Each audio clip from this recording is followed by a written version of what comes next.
Selamat malam dok, saya BAB berdarah udah 3 hari. Perut bawah juga agak nyeri. Tolong diperiksa dok, takutnya ada apa-apa. Baik Pak, darahnya berwarna terang atau gelap Pak? Ada gangguan makan kah? Merah seger dok, suka netes-netes gitu di akhir. Makan sih biasa aja ya. Baik Pak, saya periksa fisik dulu, lalu cek lab untuk lihat apakah ada anemia atau kondisi kurang darah. Dan sekalian kita periksa faktor pembekuan darahnya ya, apa ada masalah juga. A few moments later. Gimana dok hasil pemeriksaannya? Kalau dari lab, syukurnya kadar HB-nya masih bagus. Faktor pembekuan darah dan trombosit juga masih normal Pak. Dari pemeriksaan fisik perut, saya juga nggak raba ada sesuatu yang tidak normal. Bunyi usus Bapak juga masih normal frekuensinya. Dari pemeriksaan daerah anus, nggak ada kelihatan luka atau benjolan sih Pak di sekitar anus. Cuman memang dari pemeriksaan colok dubur tadi, ada darah di feses dan saya curiga ada benjolan di bagian bawah anus. Hah? Benjolan dok? Tumor maksudnya? Ya, memang semua benjolan tidak normal, dokter sebutnya tumor Pak. Kalau dari colok dubur, biasanya paling sering itu amblion atau hemoroid dalam Pak. Tapi masih bisa juga ada kemungkinan nih benjolan yang lain. Untuk pastinya, kita harus lakukan teropong usus besar atau istilahnya kolonoskopi. Waduh, itu pemeriksaannya diapain dok? Harus banget kah?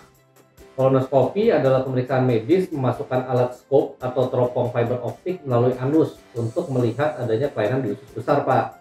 Kolonoskopi memang disarankan untuk kasus-kasus tertentu, misalnya nih ya, perdarahan saluran cerna kayak Bapak. Terus kalau misalnya pasien ada perubahan pola buang air besar yang mengganggu, misalnya sembelit kronik, atau misalnya ada nyeri perut yang terus-menerus, atau ada kondisi anemia, kurang darah, yang udah dicari nggak jelas nih perdarahannya dari mana. Lalu bisa juga kalau misalnya pasien diperiksa USG atau CT scan perut, curiga ada tumor dalam usus. Atau bisa dipakai juga untuk screening ya, untuk pasien misalnya yang ada riwayat keluarga kanker usus besar.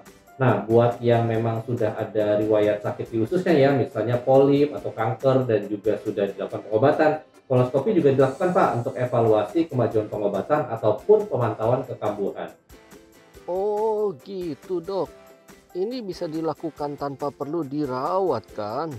Biasanya sih tidak perlu sampai dirawat Pak, kecuali ada indikasi tertentu. Cuman memang dari persiapannya itu butuh 2 hari ya sebelum tindakan. Karena kita mau lihat dinding dalam usus jelas dan kondisi usus harus bersih, nah ini nanti dari 2 hari sebelumnya harus diganti makanannya. Biasanya dari bubur kecap 2 hari sebelumnya, lalu sehari sebelum tindakan cuman boleh makan susu atau diet cair. Nah, lalu di malam hari sebelum besoknya tindakan, pasien akan diminta untuk minum pencahar supaya bisa banyak BAB untuk ususnya tuh supaya bersih. Kemudian tetap nanti sebelum pemeriksaan kolonoskopinya akan ada pemeriksaan standar ya sesuai indikasi ya, minimal lab darah, terus ronsen atau rekam jantung sesuai indikasi. Nah, paginya biasanya sebelum tindakan pasien juga harus puasa. Waduh, ribet juga ya dok. Tapi masuk akal sih. Kalau nggak bersih ususnya, nanti yang kelihatan cuma pupnya aja dong. Bener Pak, nanti juga pas mau tindakan pasien biasanya diberikan sedasi atau penenang supaya agak ngantuk dan juga anti nyeri supaya pemeriksaannya nyaman. Baik dok, cuma ada resiko apa enggak ya dok? Tetap ada Pak, namanya juga tindakan medis, nggak ada yang resikonya nol. Resiko yang bisa terjadi ya misalnya robekan usus atau perdarahan di dalam usus pada saat tindakan. Tapi dari penelitian dan statistik, kejadian ini jujur aja sangat jarang. Laporannya itu sekitar 1 dari 500 sampai 3.000 orang yang diperiksa ngalamin seperti itu.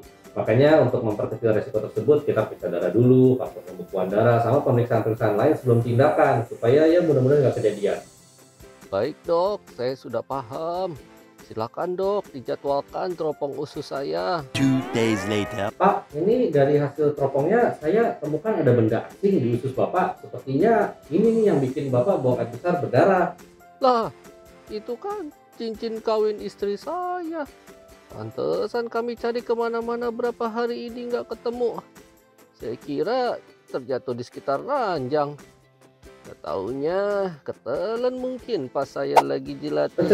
Cukup Pak, nggak usah dilanjutin ya.